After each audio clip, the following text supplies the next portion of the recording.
O espírito interior. Neville Goddard. 25 de abril de 1969. Ao ler a Bíblia, tenha sempre em mente que as pessoas Abraão, Isaque, Jacó, Jesus, Pedro, Paulo, ou qualquer nome que apareça ali, são estados de consciência. Os nomes identificam apenas os estados representados.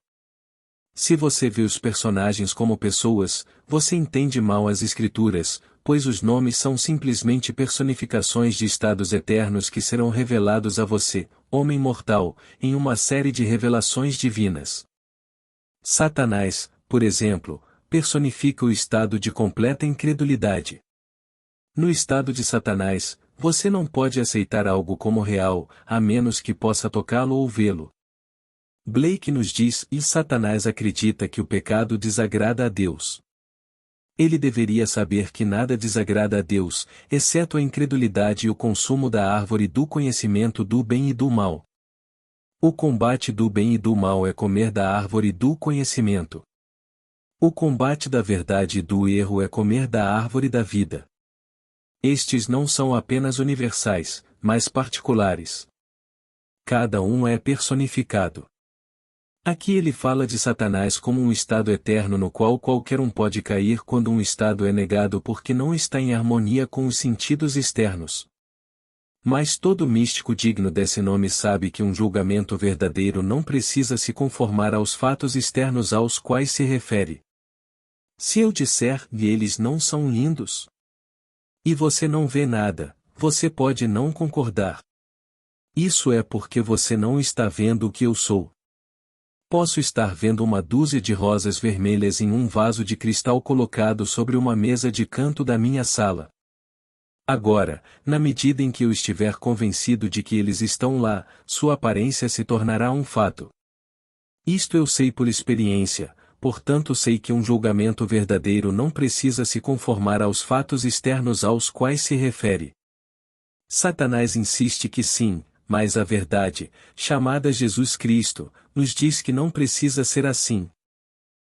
Esta noite levaremos o Espírito da Verdade a um nível mais elevado. Personificado como homem, Jesus proclamou-se o Espírito da Verdade dizendo: saí do Pai e vim ao mundo. Novamente estou deixando o mundo e indo para o Pai. Conhecendo a formação física do homem que disse estas palavras, esta afirmação não fazia sentido para aqueles que conheciam o orador, e ele não tinha nada para exibir no exterior para apoiar a sua afirmação. O Talmud de Jerusalém nos diz que se o Messias está no mundo, ele não sabe disso até que Elias venha e o unja. Então ele aparecerá repentinamente, pois a expectativa judaica é o aparecimento repentino do Messias. No livro de Zacarias, este Messias é chamado de pedra angular ou pedra angular. Ele trará a pedra principal em meio a gritos de graça. Graça a ele.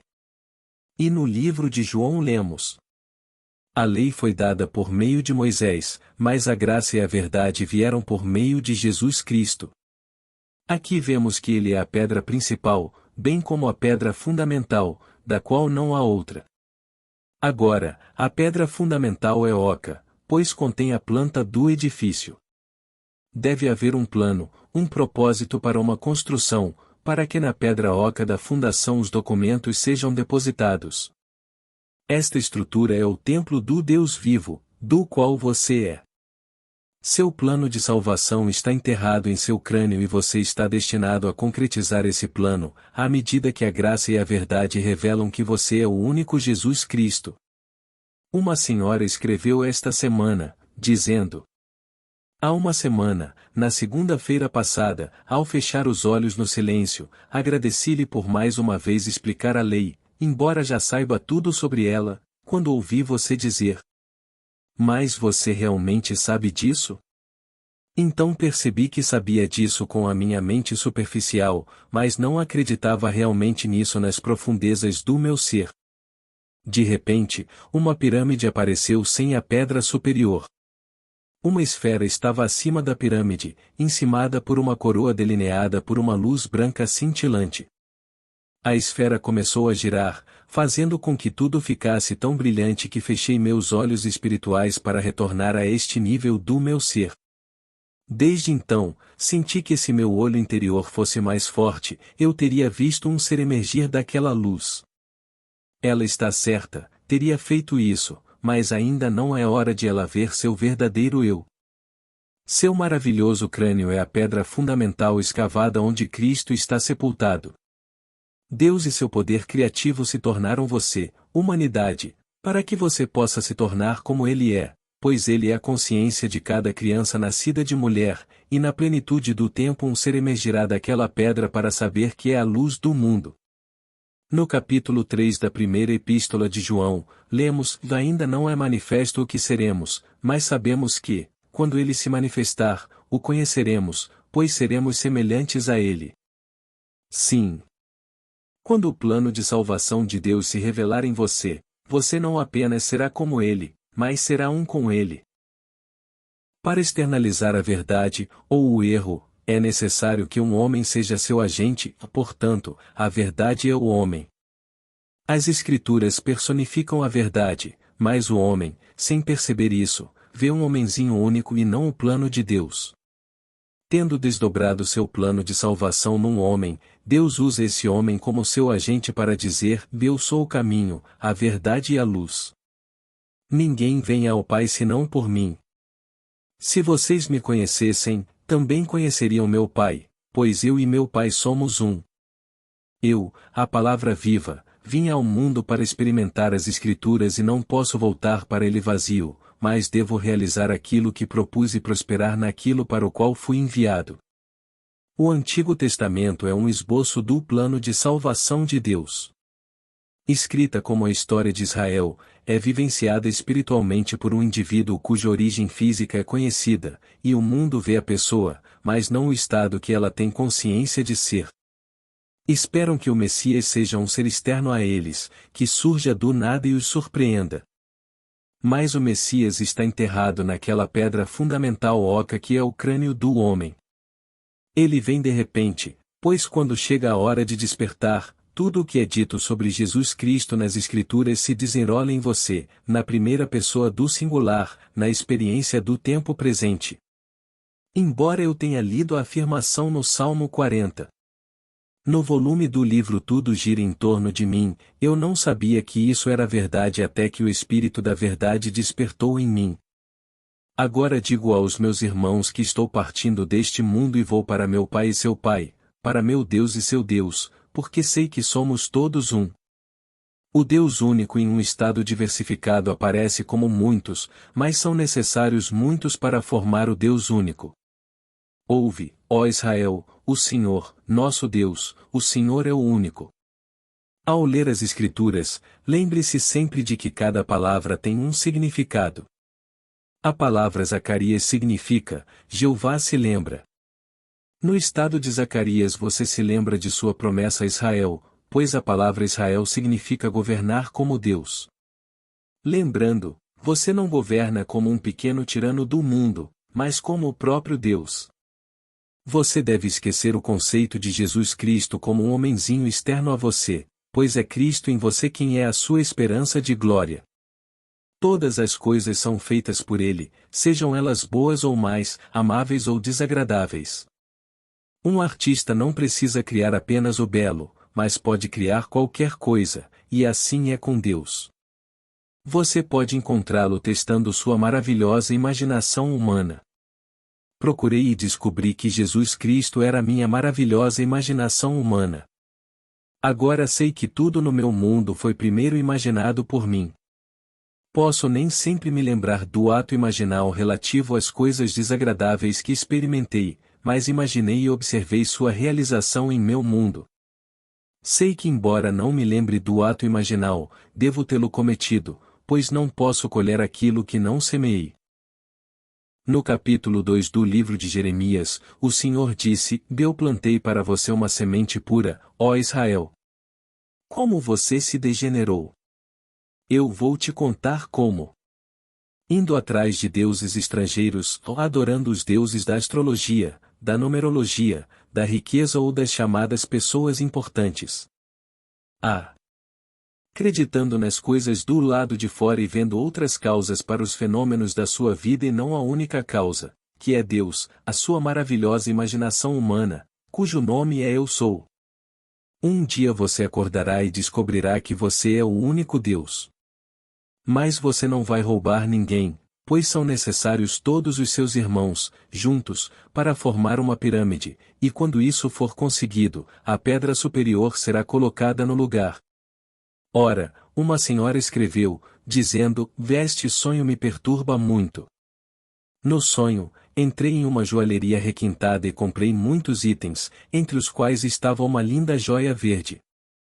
Aí saí sem pagar pelos artigos que levei. Neste nível eu nunca faria tal coisa e não consigo entender por que faria isso ali. Minha querida, você deveria estar emocionada porque fez isso. Neste nível você está comendo da árvore do conhecimento do bem e do mal, mas você está muito além desta árvore, pois agora você está comendo da árvore da vida ao cumprir o Salmo 50. Se eu tivesse fome, não te contaria, pois o mundo é meu e tudo o que nele há. Se tudo é seu, de quem você precisa da permissão para obtê-lo? Como testemunho ocular atual, você não atua aqui, exceto quando abre seus olhos mortais. Neste mundo do bem e do mal, você nunca iria a Tiffany's e sairia sem pagar pelas suas compras, mas como o Espírito da Verdade, você está se banqueteando na árvore da verdade e do erro no mundo que é seu. Nesse mundo não há necessidade de pedir permissão a ninguém para pegar o que você deseja. A verdadeira fome do homem não é apenas de pão, mas de que a palavra de Deus se cumpra nele, como foi dito a Amós. Enviarei sobre ti fome. Não será por pão nem por sede de água, mas por ouvir a palavra de Deus. Sua fome foi representada pela pedra verde, sendo verde aquilo que cresce, como a árvore da vida. Minha querida, você é abençoado por ter esse sonho. Ninguém jamais concordaria com outro sobre o que é certo e o que é errado, pois todos temos valores diferentes. O que é certo para um é errado para outro. Descemos ao mundo da morte porque comemos da árvore do conhecimento do bem e do mal, e somos informados de que a única coisa que desagrada a Deus é comer dessa árvore e a incredulidade. Se você acha que outra pessoa é a causa do seu infortúnio, você está pecando e errando o seu alvo na vida. Existe apenas uma causa para todos os fenômenos da sua vida, e essa causa é Deus, cujo nome eterno é Eu Sou. Quando você realmente acredita nisso, não negará a colheita que está colhendo. Pode ser desagradável, mas você saberá que isso não poderia acontecer a menos que você a semeasse, então aceite sua colheita e plante algo lindo em seu lugar. Nunca negue essa única causa. As Escrituras não ensinam nenhum outro Deus, mas as igrejas organizadas criaram pequenos ícones para as pessoas virem e se ajoelharem diante, em violação do segundo mandamento? Não me faças nenhuma imagem esculpida. Metade da minha família é católica e tem estátuas monstruosas espalhadas por todas as casas. Fomos criados como protestantes, mas vários dos meus irmãos casaram-se com católicos e criaram os filhos nessa crença. Não discuto com eles porque, no que lhes diz respeito, sou um produto de Satanás.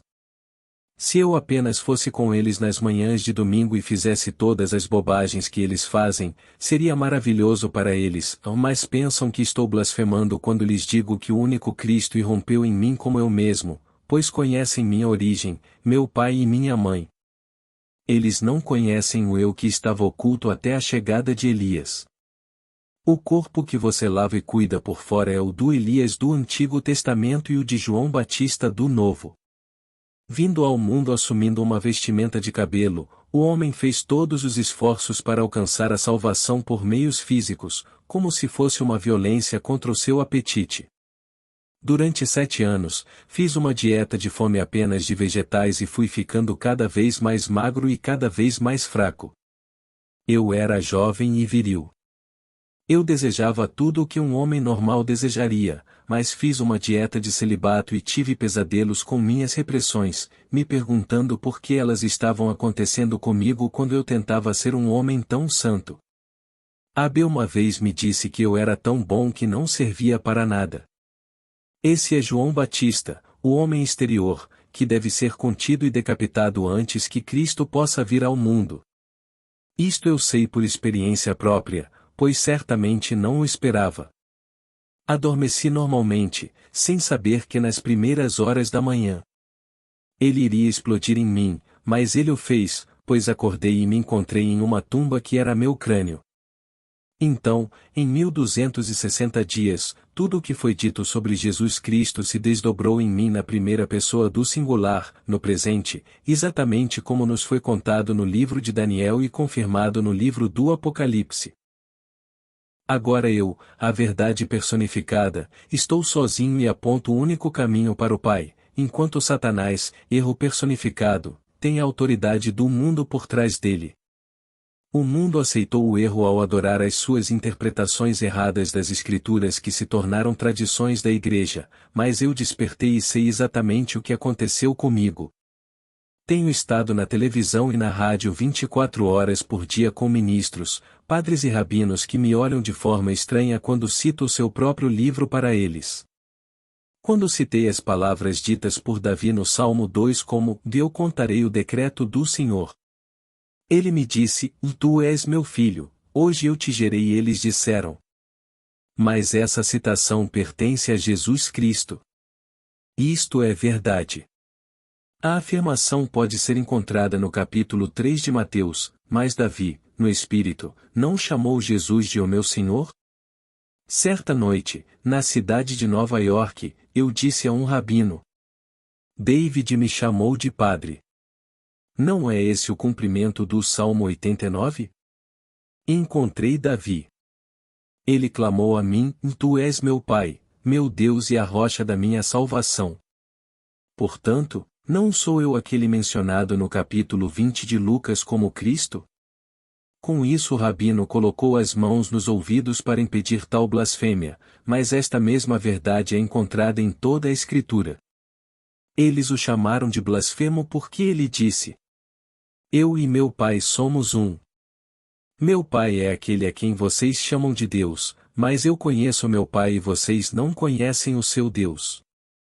Ele nunca negou seus irmãos, mas sabia que eles estavam dormindo profundamente e um dia acordariam para descobrir que Deus é o sonhador de todos.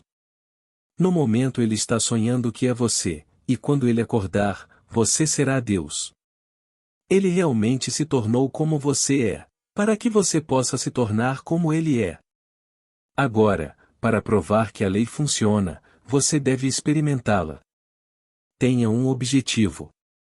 Seu objetivo pode ser paz de espírito, saúde ou casamento. O que você disser. Sabendo que a sua maravilhosa imaginação humana é a única causa da sua vida, conceba uma cena que, se verdadeira, implicaria o cumprimento do seu objetivo. Não se permita observar a ação, mas coloque-se no centro da cena e permita que seus amigos o parabenizem pela sua boa sorte. Aceite seus parabéns sem constrangimento.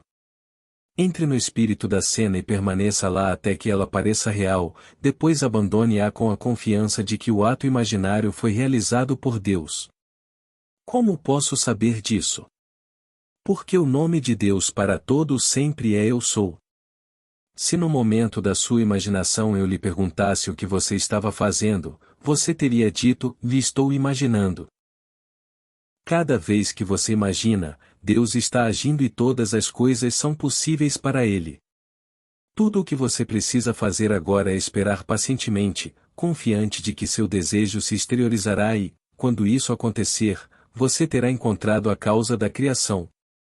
Então conte aos seus irmãos adormecidos, que esperam pacientemente que o seu mundo mude enquanto eles ativam a sua continuidade. Nada acontece lá fora. Tudo tem que ser iniciado primeiro por dentro. Leia o jornal da manhã, ligue a televisão ou o rádio e reaja ao que você ouve e vê, e essa reação é um ato imaginal que causará experiências desagradáveis às pessoas do seu mundo. Ao colher sua colheita, você pode não relacionar sua experiência atual com o que fez, mas você tinha que ter feito isso ou não poderia estar consciente disso agora, pois tudo é empurrado para fora, pois você e Deus são um. Quando você ler as Escrituras no futuro, tenha em mente que as pessoas declaradas ali são personificações de estados. A palavra Moisés, por exemplo, é o antigo verbo egípcio que significa nascer. E o que vai nascer? A palavra viva que cumprirá a palavra escrita. O Novo Testamento é o cumprimento do Antigo. Não é o contrário. Não poderia haver novo sem o velho. O Antigo Testamento conta a história insinuando o plano de Deus, enquanto o Novo Testamento a interpreta cumprindo-o. O homem entendeu mal a interpretação e adora estados chamados Moisés, Elias, Jesus, Pedro, Paulo e todos os outros, quando você, como indivíduo, interpreta os estados dentro de si para descobrir que você é uma escritura. Ele me enviou, sua palavra, ao mundo com as palavras, hora de agir. Tendo olhado para a face do amor infinito, nós nos abraçamos, nos fundimos e nos tornamos um ser multiforme. Agora, Deus, por mais infinito que fosse, fui expulso daquela assembleia e voltei para esta pequena roupa deitada na cama. Eu não sabia do que se tratava, mas nunca esqueci a experiência. Eu não poderia negar isso, assim como não poderia negar o ato mais simples dos meus sentidos, mas isso aconteceu comigo em 1929. 30 anos depois, sua palavra, agora eu, irrompeu e comecei a cumprir as Escrituras dentro de mim. Agora digo isso a quem quiser ouvir, sabendo que ninguém vem a mim, a não ser que meu Pai o chame. Ele atrai você, um por um, para ouvir sua palavra revelada. Dos que vêm, alguns acreditam e outros descreem, conforme indicado através de suas visões. Agora estou partindo deste mundo, não para uma sociedade restaurada como esta, mas para retornar ao corpo do Senhor ressuscitado, sabendo que sou um com um único corpo, um só Espírito, um só Senhor, um só Deus e Pai de todos. Agora, vamos entrar no silêncio. O texto de hoje destaca a interpretação de que os nomes de personagens bíblicos como Abraão, Isaque, Jacó, Jesus, Pedro, Paulo, entre outros, representam estados de consciência, não individuais reais. Esses nomes são personificações de estados eternos que são revelados por meio de experiências divinas. Neville também relaciona Satanás ao estado de completa incredulidade. Ele argumenta que um verdadeiro julgamento não depende de fatos externos, mas da consciência interna. Jesus Cristo é considerado a personificação do Espírito da Verdade. Ele enfatiza que a compreensão da verdade bíblica vai além das interpretações tradicionais e que a verdadeira realização espiritual acontece quando alguém entende seu verdadeiro eu, como Cristo dentro de si mesmo.